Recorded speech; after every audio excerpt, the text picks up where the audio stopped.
नमस्कार। आज की कहानी है ईश्वर का गणित। अरे अरे, कहाँ चले आ रहे हैं आप?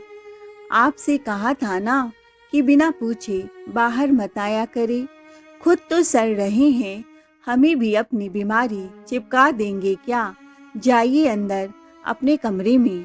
अनीता ने झुंझलाते हुए कहा। बहू, मैं बाहर नहीं आना चाहता था, पर न तुमने दूध दिया न पानी, और ये सूखी रोटियां बिना पानी के निगली नहीं जाती। अनीता के ससुर कैलाश जी ने कहा। इतने में कैलाश जी का बेटा महेश आकर अनीता से कहता है, अनीता, तुमने सब्जी बहुत ज्यादा दे दी थी मुझे, इसलिए मैंने छोड़ दिया है। वैसे थोड़ा हिसाब से बनाया करो ताकि खाने की बर्बादी ना हो। खीर भी 2 कटोरी दे दी। अरे बर्बादी क्यों होगी, यह बुढ़ा है ना।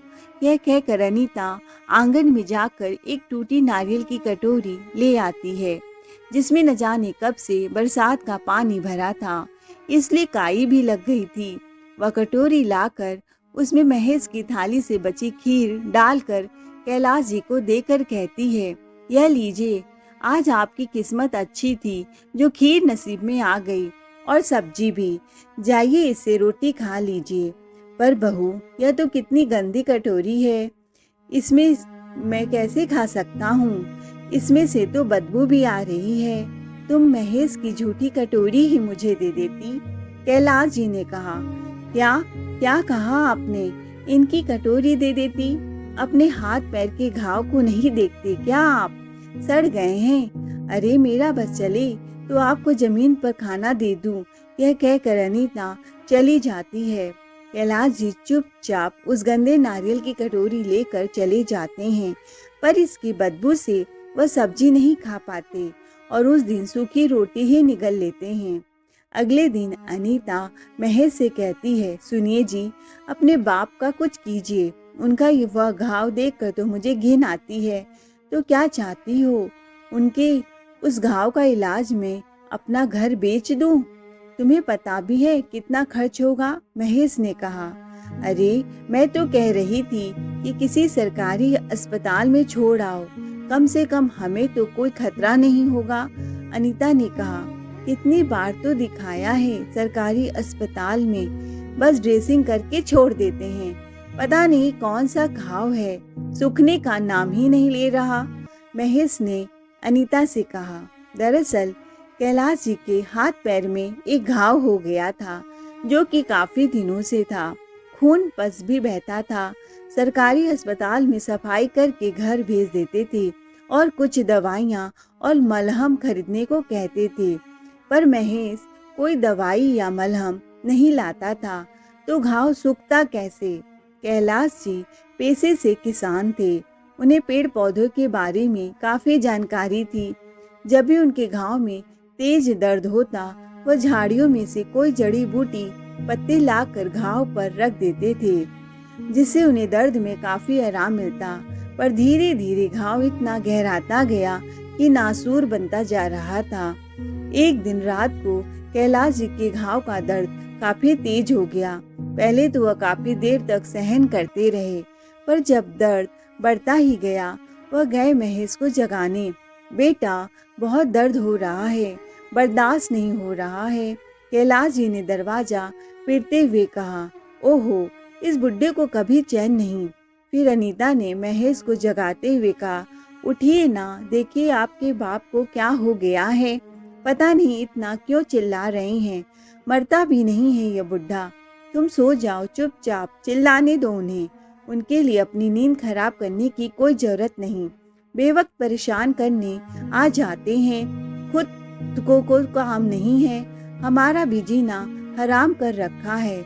इधर कैलाश जी अपने दर्द से परेशान रसोई में जाकर थोड़ी हल्दी और बर्फ अपने घाव पर लगाने लगे।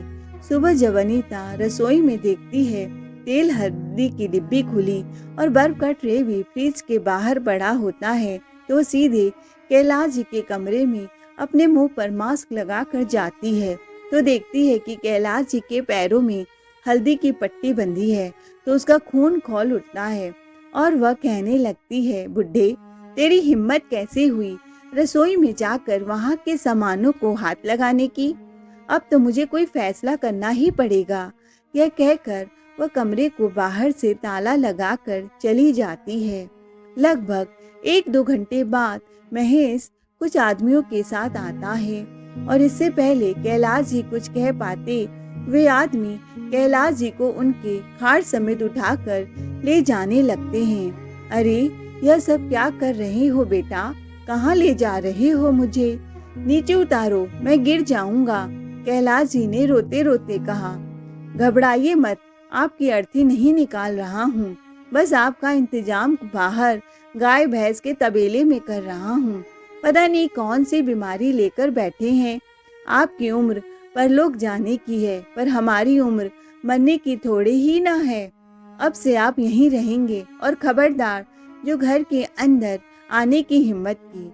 महेश ने यह कहा और कैलाश जी को तबेले में रख कर चला गया। कड़ाके की ठंड, ऊपर से तबेला भी धूल मिट्टी से भरा हुआ। सालों पहले एक गाय भैंस हुआ करती थी जिसके लिए यह तबेला बनाया गया था। आज से कैलाश जी का वह घर बन गया।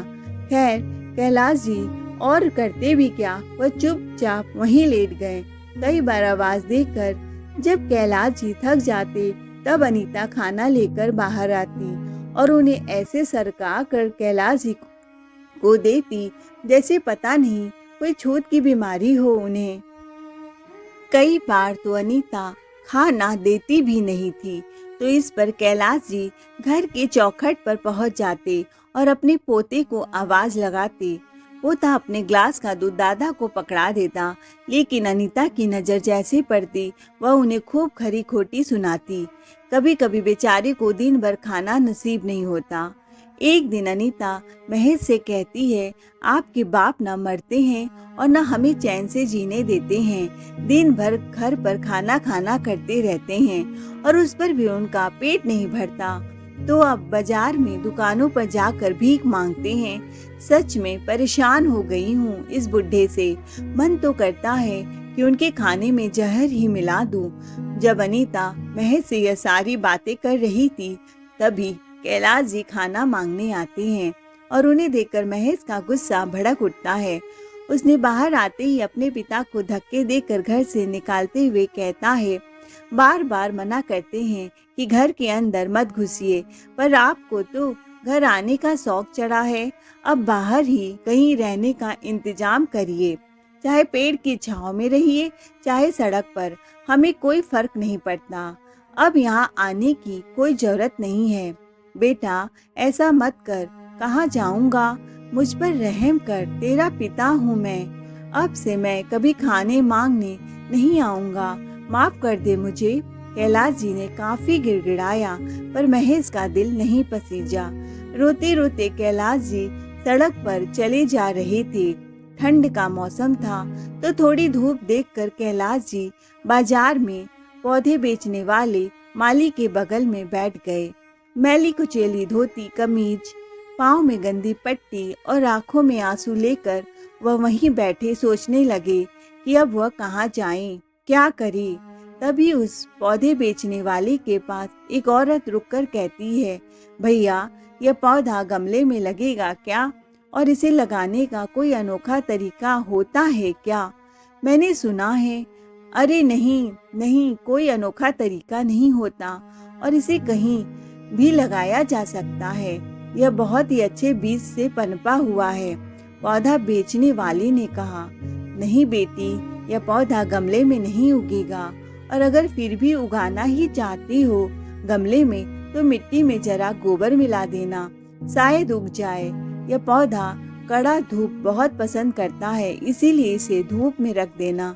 कैलाश जी ने जब पौधे के बारे में उन लोगों को बात करते सुना, तो उनसे रहा नहीं गया और वह अपना दुख भुलाए उस पौधे की खासियत बताने लगे।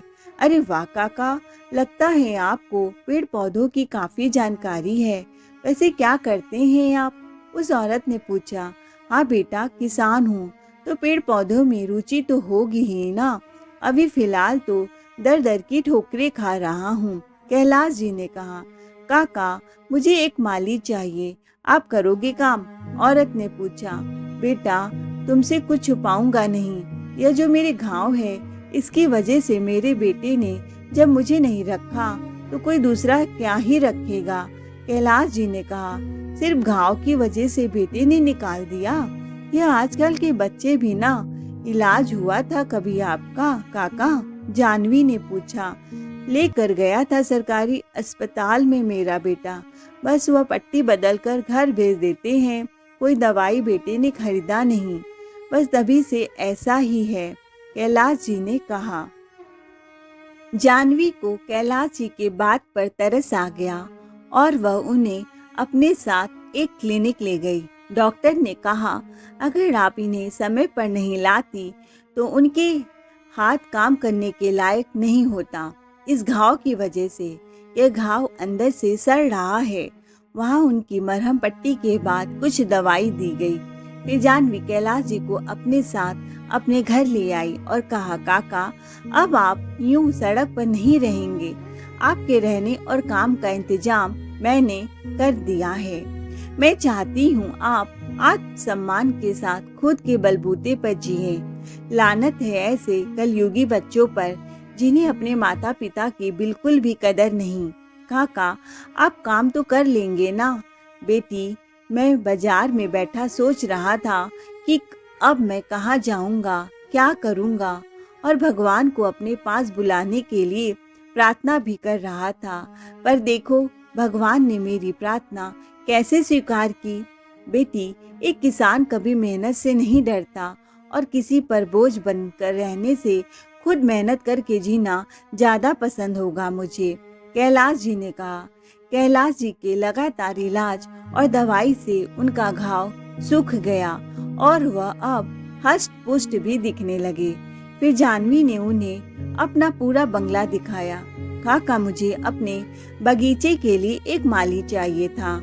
अच्छा, आपको बागवानी अच्छे से तो आती है ना? वह क्या है ना, मुझे अपने बगीचे को हमेशा लहराता देखना अच्छा लगता है, पर क्या करूं, जिसे भी यहाँ रख कर जाती हूँ वह बस आराम और लापरवाही करता है। नतीजा मेरा बगीचा बंजर का बंजर ही पड़ा है। जानवी ने कहा। बेटी, तुम यहाँ नहीं रहती क्या? कैलाश जी ने पूछा। नहीं काका, मैं विदेश में रहती हूँ। यह घर मेरे पापा का है और पापा को अपने इस घर और बगीचे से बड़ा प्यार था। उनकी आखिरी इच्छा थी कि उनके बंगले में पेड़ पौधे सदा हरा भरा रहे। मैं यहाँ नहीं रहती, पर इस घर की देखभाल की जिम्मेदारी मेरी है, साफ सफाई, बागवानी, सब कुछ। पर मैं भी पूरे दिन तो यहाँ नहीं रह सकती ना, और इस बात का फायदा यहाँ के सभी कर्मचारी उठाते हैं। कहते हैं यहाँ की मिट्टी सही नहीं है, जबकि पापा के समय क्या रौनक हुआ करती थी इस बगीचे की। जानवी ने कहा, मैं तो फिर चली जाऊंगी, तो आपको यह जिम्मेदारी देकर जाना चाहती हूँ, क्योंकि मुझे आप पर विश्वास है। तो मैं भी आपका काम देखना चाहूंगी और मैं साल में एक बार ही आ पाती हूँ, जानवी ने कहा। जानवी के जाने के बाद कैलाश जी ने न सिर्फ बगीचा बल्कि पूरे बंगले की काया पलट कर दी। उन्होंने उनके रहते किसी को भी लापरवाही करने की फुर्सत नहीं मिलती। दिन बीतते गए और बीत गया साल। जब जानवी अपने बंगले में वापस आई, उसे अपना बगीचा देखकर खुद की आंखों पर यकीन ही नहीं आया। उसने पहले बगीचे की फोटो और वीडियो देखी थी, पर अपनी आंखों से देखकर वह ज्यादा खुश थी। इस बार जानवी के साथ उसके बच्चे भी आए थे। जानवी की बेटी सिमी ऐसी फुलवारी देखकर कैलाश जी से कहती है, दादू, आपने यह सब कैसे किया? आपको पता है, आप अपने गार्डनिंग के तरीके अगर यूट्यूब पर बताएंगे, आप काफी फेमस हो जाएंगे। अरे बिटिया, मुझे कहाँ देखने आता है यह सब। मैं तो बस मिट्टी, बीज, फूल, पेड़ पौधे के बारे में ही जानता हूँ और इसे करने में मुझे बहुत खुशी मिलती है, कैलाश जी ने कहा। आप चिंता मत करो दादू, आपको अपना पसंदीदा काम ही करना है। बस वीडियो और चैनल तो मैं बनाऊंगी और आपको सिखा भी दूंगी। देखना, जब आपको लोग गार्डनिंग करते देखेंगे और सीखेंगे, आप कितने मशहूर हो जाओगे, सिमी ने कहा। सच में सिमी ने कैलाश जी का वीडियो और चैनल बनाया और सबकी आशा से बढ़कर कैलाश जी कम समय में इतने चर्चित हो गए कि लोग अब उन्हें पहचानने लगे थे। उन्हें देश विदेश से फोन आने लगे अपनी तकनीक बताने के लिए, क्योंकि उनके पेड़ पौधे जड़ी बूटियां के बारे में ज्यादा ही जानकारी थी। तो उस पर भी वह वीडियो बनाने लगे।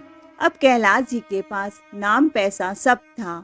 तभी जाह्नवी ने उनसे कहा, मेरा यह बंगला मैं बेचना तो नहीं चाहती थी, क्योंकि इससे मेरे पापा की यादें जुड़ी हुई हैं, पर इतनी दूर से इसका ध्यान रख पाना भी काफ़ी मुश्किल होता है।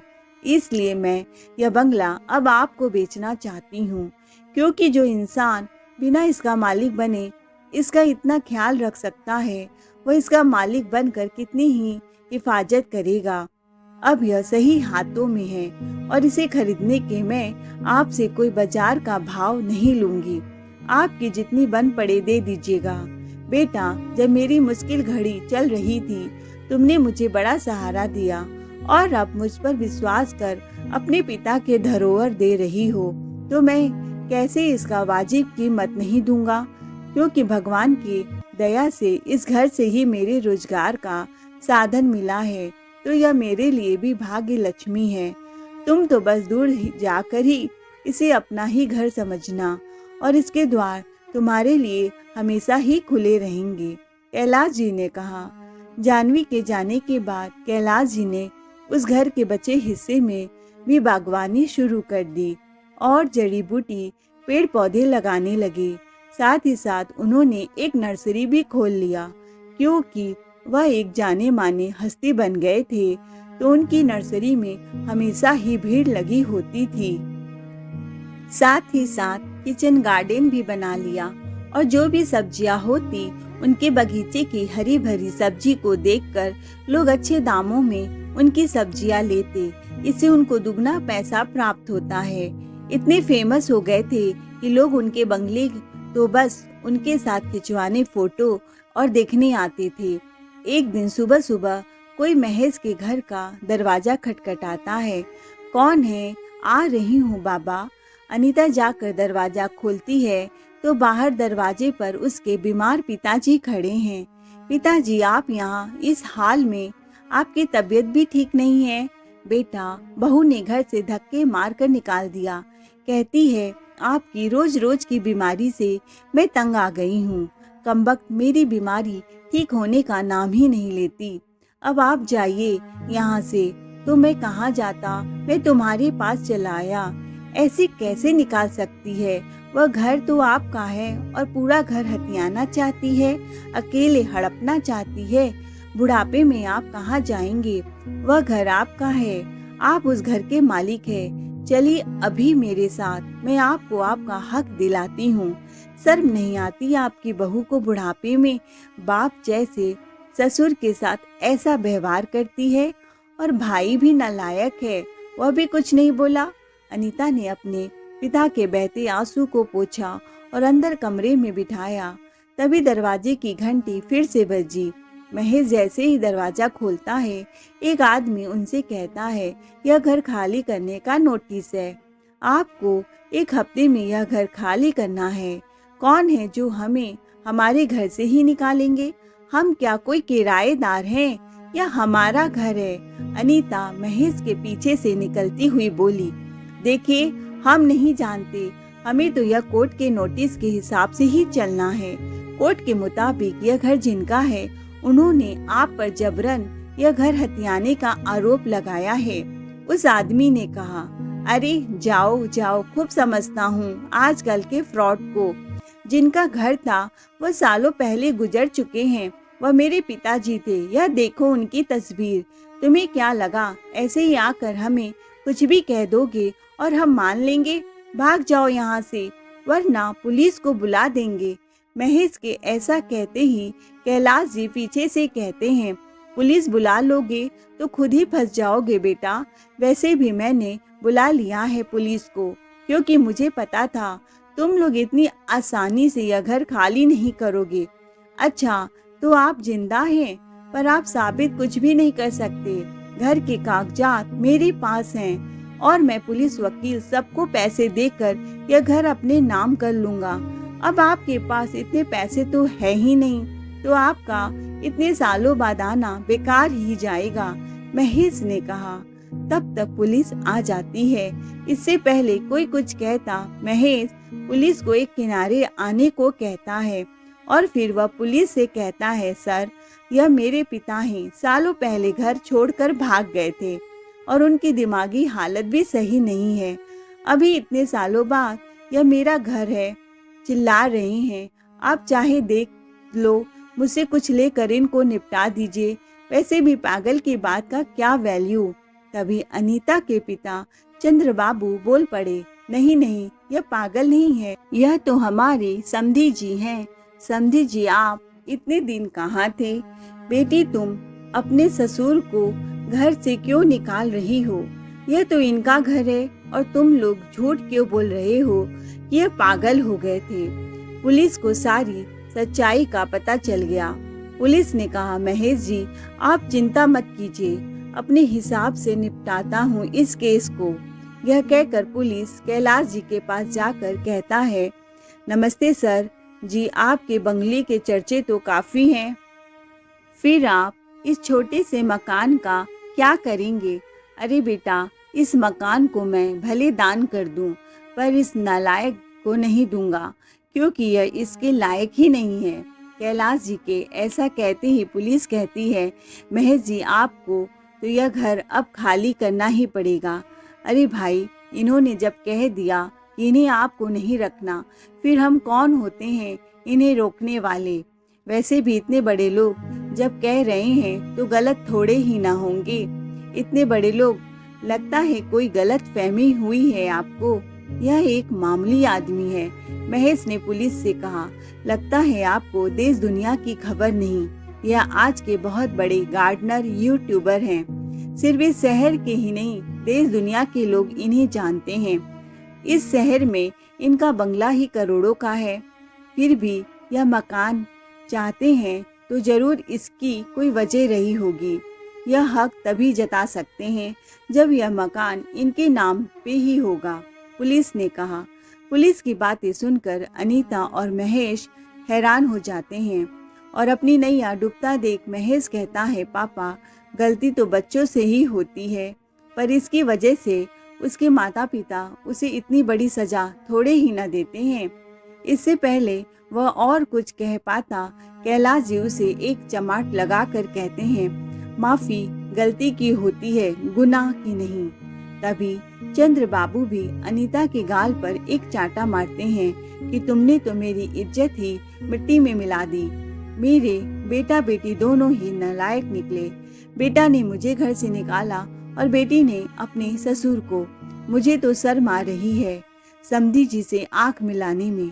समधी जी, मेरी बेटी को हो सके तो माफ कर दीजिए। कैलाश जी कहते हैं, अब तुम भी समझो कि अगर माता पिता अपने बच्चों को प्यार कर सकते हैं और उनके प्यार के लिए उनकी हर ख्वाहिश पूरी कर सकते हैं, तो समय आने पर वह उन्हें मिट्टी में भी मिला सकते हैं। अब जल्दी खाली करो यह घर और दफा हो जाओ तुम दोनों मेरी नजरों के सामने से। पिता का ऐसा रुद्र रूप देखकर दोनों गिड़गिड़ाते हुए पैरों में गिरकर माफी मांगने लगे, लेकिन कैलाश जी के दिल में नफरत ही नफरत था। उन्हें बेटे बहू पर कोई तरस नहीं आया और अपने गाड़ी में बैठे और वहां से अपनी बड़ी सी हवेली में चले गए और जाते जाते अनीता के पिता चंद्रबाबू जी को अपने साथ ले गए कि बच्चों को अब हमारी जरूरत नहीं है। समधी जी, आप मेरे साथ रह सकते हैं। अनीता तो पिता और ससुर दोनों को खो बैठी थी। महेश और अनीता तो अभी भी हैरान थे कि जिस पिता को उन्हें इतना सताया, आज वह कहाँ पहुँच गए। पर अफसोस, अब वह चाह कर भी कुछ नहीं कर पाएंगे। कैलाश जी ने बेटे बहू की तरफ मुड़कर भी नहीं देखा और दोनों ही दर दर की ठोकरें खाते रहे। आज उन्हें एहसास हो रहा था कि उन दोनों ने कैलाश जी के साथ कितना बुरा व्यवहार किया था।